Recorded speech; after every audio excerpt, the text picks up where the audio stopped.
హరే కృష్ణ, దేవుడు ఉన్నాడా? ఉంటే దేవుడు ఎవరు? అయితే ఈ క్వశ్చన్కి ఆన్సర్ చెప్తాను, విను.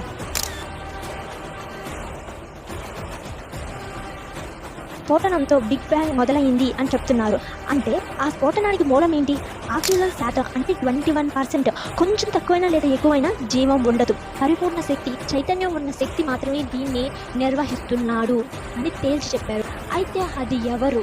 జీవరాశుల సృష్టి DNA ఆధారాలు తెలుసుకుంటే మీకు అర్థమవుతుంది. ప్రముఖ శాస్త్రవేత్త ఫ్రాన్సిస్ కొలీనియన్ హ్యూమన్ డినోమీ ప్రాజెక్ట్ డైరెక్టర్ అనమాట. ఈయన ఏం చెప్పాడంటే DNAని లాంగ్వేజ్ ఆఫ్ గాడ్ అని పేర్కొన్నాడు. ఒక్క సెల్లో అంటే ఒక కణంలో 37 ట్రిలియన్ అణువులు సమన్వయంగా పనిచేస్తాయి. ఇది యాదృచ్ఛికంగా అయితే ఏర్పడింది కాదు. కానే కాదు. 0.00001% మాత్రమే దీనికి ఛాన్స్ ఉంది, కానీ అంతకంటే ఎక్కువ ఛాన్స్ లేదు. అంటే ఇది యాదృచ్ఛికంగా ఏర్పడింది కాదు, ఎవరో దీన్ని సృష్టించారు. డెత్ ఎక్స్పీరియన్స్ ప్రకారం శరీరం మరణించిన తర్వాత చేతి వేళ్ళు పనిచేయవు, మెదడు ఆగిపోతుంది. కానీ చాలామంది మరణాంతరం శరీరం వెలుపలకి వెళ్ళిన అనుభూతిని పొందారంట. 160+ కంట్రీస్లో నియర్ బై డెత్ ఎక్స్పీరియన్స్ని పరిశీలించినప్పుడు ఒక విశ్వశక్తి ఉందని శాస్త్రవేత్తలు అంగీకరించారు.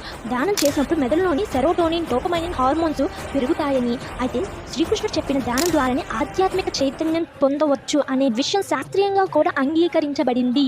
నన్నుచే అన్ని ఉద్భవించాయి అని భగవద్గీతలో 10వ అధ్యాయంలో 8వ శ్లోకంలో చెప్పబడింది. మీకు అర్థమైందనే అనుకుంటున్నాను. హరే